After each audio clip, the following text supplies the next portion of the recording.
Hi, and welcome everybody to another edition of the Winner's Circle Sports Betting Podcast. It's Friday, April 22nd, and it's our NBA betting edition. And like every Friday, that handsome gentleman on the other side of me, Mr. Chip Chirimbus from the aplay.com, joins us. Chipper, only seeing you once a week these days. I miss you, buddy. Well, we should get together a little more often, but I know we're both so busy with what's going on around here. Baseball starting early in the day really moves things up, because you don't want to miss any of those early games if you think they have value. That famous word, value. So Chipper, we've seen the NBA now. Let's see, the NBA playoffs started on Saturday. It's almost a full week of action after tonight. Any surprises that you've seen so far? I mentioned this on an earlier podcast on another channel, and I know that we shared our grief this morning because we had the Minnesota Timberwolves last night, the both of us, and that's a team that had a 26-point lead in the first half, had it whittled down to 7, got it back up to 21, and then gets outscored from 2 minutes left in the third quarter until the end of the game. So basically the last 14 minutes of the game, Chip, they were outscored 42-12, blew a 16-point lead going into the fourth quarter and end up losing the game by 9. Just terrific loss. But, and overall, I guess they lost 36 points to the number, or 35 points to the number, because they had a 26-point lead. They lost by 9, and they just stopped playing offensively. We discussed this. They sit and hold the ball thinking they're going to eat the clock out. They don't get a good shot. Sometimes they don't even get a shot off at all. And the other team picks up a little momentum, makes a steal, and they make a couple of baskets. And I thought we were in trouble, Ross, to tell you the truth, when we had a double-digit lead. I told one of my guys, believe it or not, I said, we may lose this game by 11. And he laughed at me, but of course it was only 9. So I misspoke, If not for an, oh, by the way, 3 at the end, you probably would have been prophetic. But in any event, a couple things, and we'll move on because then it sounds like we're crying spilled milk here. Minnesota's very undisciplined. They turn the ball over at a high rate. They've done that not only in the playoffs, but all year long. On top of that, as Chip alluded to, I hate when my team's got the lead, a comfortable lead in the second half. And Chip made the correlation to North Carolina in the championship game in the NCAA tournament, where teams now they try to milk the clock, and all they do is get themselves out of rhythm and out of their offense, because they'll leave themselves minimal time on the shot clock, and then they're in a rush, and very few times will they get a quality shot near the end. And the other team continues their rhythm, on top of that, Minnesota's horrible defensively. And geez, Chip, trying to handicap the next game in this series is difficult because you're pissed off at them, right? Yeah. So you can't get your emotion involved. But having said that, Chipper, could they possibly recover from such a terrible loss like that? What you said is how, they have to recover. We have to recover as well, like you said. And looking at the game, I said, where's the public sentiment going to be? You're really wondering how they could come back. And if they actually think that they can win now after the way they lost that game at home. Exactly. But, and that's what I'm wondering about. It's a really tough call, I think, right now. And I think tonight I have a little more time to look it over, but very disappointed in the way they played. And I'm wondering if they have to have a lot of self-doubt now, Ross. I mean, they just stopped playing. Yeah. Look, now they're down 2-1 in the series. They were looking at a 2-1 series lead. You overcome that, you blow that kind of lead. You start to think no lead is safe. Here we go. If things start to go south with a lead in game 4, it's the here we go again mentality. It's just in any sport, when you get a devastating loss after losing a big lead, not only losing a big lead, but at home in a pivotal game in a series, it's very difficult mentally to overcome. And, me and Chip have talked about this many times over the course of our podcast about keeping emotion out of it. So that's where I was going with this.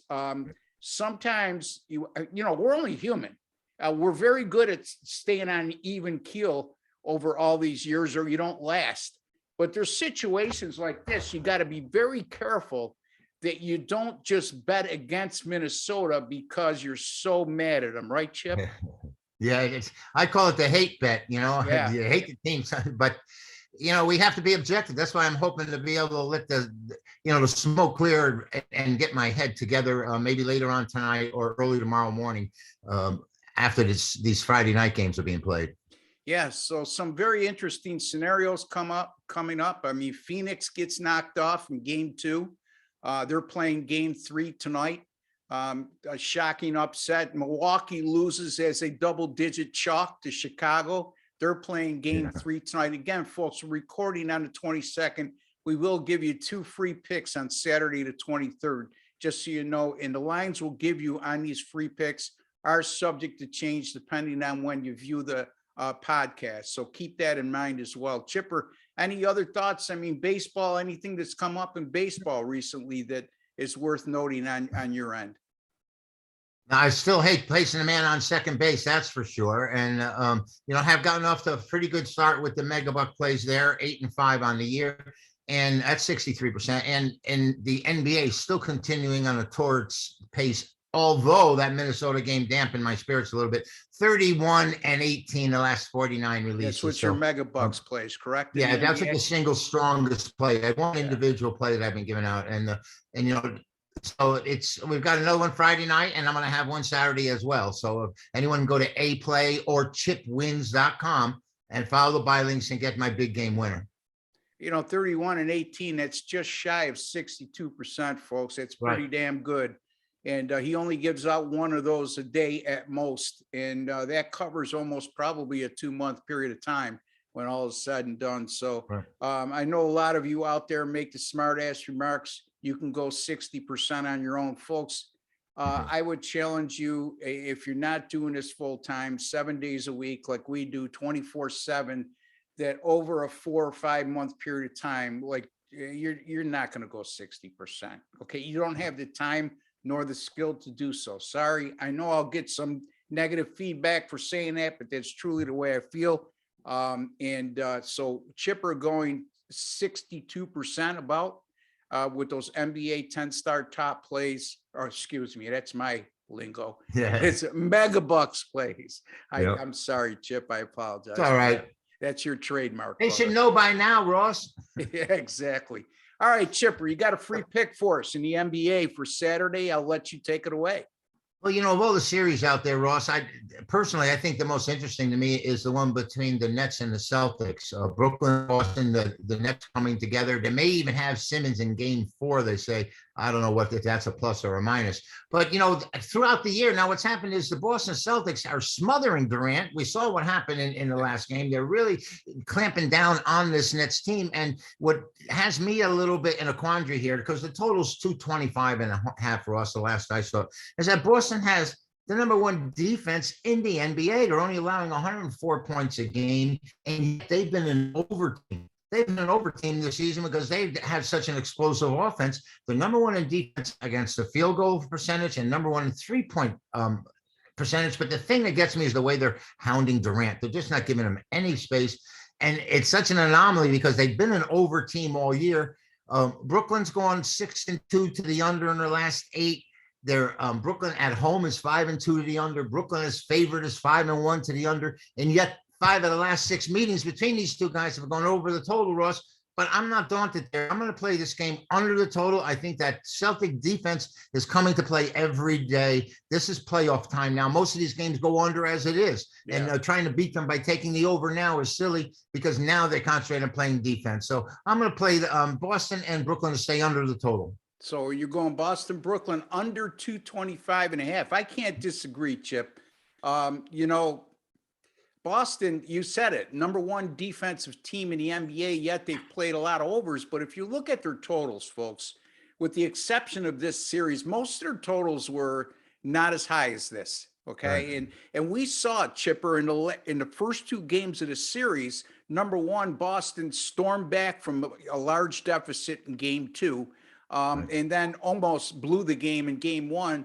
But in game 2, especially down the stretch, they were getting defensive stop after defensive stop after defensive stop. And as you alluded to, smothering Durant, I think the one time they fouled them on a double team late in the game really epitomized how they were playing them. Not only they were willing to even foul once in a while to rough them up physically. And what they're doing right now is they're challenging anybody else to beat them. And then when, he can't beat you by himself, Kyrie Irving's got to come up big, and he didn't, So very interesting. Robert Williams is going to be coming back pretty soon for the Celtics. Not a household name, but he's the anchor of that defense. And when he comes back, if Boston survives this series, they're going to be even tougher defensively. So I can't disagree. Chip likes Boston and Brooklyn. I almost said New Jersey. Boston and Brooklyn under 225.5. I'm going to look at the Dallas and Utah game here. Another series that's surprising. It's surprising in the fact that Dallas is up 2-1 and hasn't played a game with Luka Doncic in the lineup. For those of you who are not familiar with how good a player he is, and if you're an NBA fan, I don't know how you don't know that, but leading scorer in the league, averages nearly a triple-double per game, hasn't been able to play in the first 3 games because of a calf injury. He's now listed as questionable for game 4. My professional intuition, and from both of us playing sports all our life, we know that if somebody's listed as questionable, means they're not 100%. And if there's a dire urgency, questionable sometimes leads to probable. But my thing is this, Chipper, and I'm interested to hear your take, and then I'll get back to my analysis, is why would you chance playing Luka Doncic right now? If you're listed him as questionable 24 hours in advance, you bought yourself some time by going up 2-1 in the series. And not only that, Ross, they have the home court advantage. So even if they rest him here and he doesn't play, they still have 2 chances and 3 games at home to move on. So I think, maybe as George Bush would say, to be prudent, we sit there and let him rest one more game. They're certainly playing well without him. Absolutely. And you look at this line right now, it opened at 4.5, quickly went to 5. That to me indicates the books aren't worried about him being stuck in the lineup. And you look at if Doncic's playing, this line is going to move. But I don't see it happening. And let's get beyond that. Dallas, the last 2 games, Chipper, they've made 43-point shots the last 2 games, 40 for 89, 44.9%. Half their field goal makes have been 3-pointers. They've made 80 field goals in the last 2 games, and 40 of those have been 3-point shots. Also, this is a team that averages about 15, Utah averages 15 3-point makes per game through the course of the season. They've only made 9 in the first 2 games. And secondly, the Jazz average about 43-point shots per game this season. And in the first 2 games, they only averaged 26 per contest. So I just don't see those analytics staying the same 3 games in a row. A lot of stuff happens. It's uncharacteristic of both of these teams, meaning Dallas, how well they shot from 3, not only how well they shot from 3, but the frequency in which they're making their 3-point shots, and Utah the opposite. Now, Utah is plus 38 on the boards over 3 games. And that includes the last game, it was dead even on the board. So Utah definitely has shown they can own the boards here. Desperation and urgency at this time of year, you have to factor that in. And Utah could ill afford to go down 3-1 in this series. Now, they could win the game and not cover. I get that. But I just think that Dallas has played way over their head, especially without Doncic. And me and Chip have talked about this on numerous occasions, right, Chip? That a lot of times when you lose a star player, that other guys step up in the short term, but sooner or later, without that star guy, it's going to catch up to you. I just got that feeling, that it's going to catch up to him in this game. And you know what? It's also a Utah team that forces 11 turnovers per game. And in the first 3 games, they forced just 15 turnovers. Dallas averages committing 13 turnovers per game. Everything has gone against what these teams have shown all season long. Not uncommon in the playoffs, but short the star player in Doncic, I just don't see these trends continuing. And I think the urgency and desperation will be a major part of Utah, not only winning, but winning decisively in this game. I'm going to take the Utah Jazz here, -5 over the Dallas Mavericks.